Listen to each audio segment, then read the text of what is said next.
You know, I was watching the season premiere of Game of Thrones last Sunday, which, for a change, ended on a slightly upward note. But normally it's depressing as hell, so I was quite happy to learn that HBO is now following George R.R. Martin's tale of the Stark family with a new comedy called Silicon Valley, which is the baby of Mike Judge, the guy behind such films as Office Space and the TV show King of the Hill. Silicon Valley has been given an 8-episode season, with episode 1 already having aired on Sunday, April 6th, and which got the show off to a pretty good start. Silicon Valley is essentially the Big Bang Theory meets Entourage, and as such, it takes a bit of doing to introduce us to the world, because it's a world with its own geek culture, language, and rules, where they see themselves as every bit as glamorous and powerful as the movie star characters in Entourage, even if virtually no one outside their world would recognize them if they got stuck together in an elevator.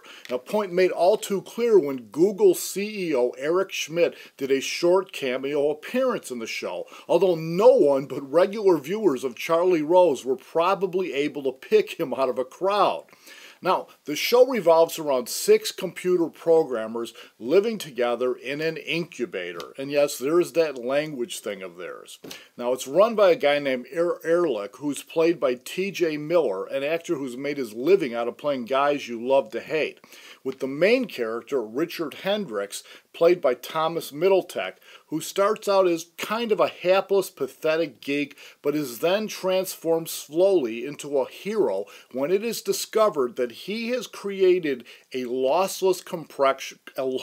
compression algorithm which has the potential to change the world of Silicon Valley and the world beyond. And so now everyone, especially a Google clone called Hooli, wants to get a piece of Richard Hendricks because he has chosen not to sell his idea, but instead to grow it himself with the help of his friends. Although in the game of Silicon Valley, you either win or you lose all your money and you go into debt and you wind up in a dead-end job at Hooli. The show is a lot of fun when it's skewering the self-made CEOs of Silicon Valley who do things like hire Kid Rock for a party attended by no more than a few dozen people, and who then speak about what they're doing as though they were Jesus giving his Sermon on the Mount, and which Thomas seems to want nothing to do with. Although the same can't be said for all of his friends, who are quickly forming into his entourage, and most of whom we really haven't gotten to know well yet.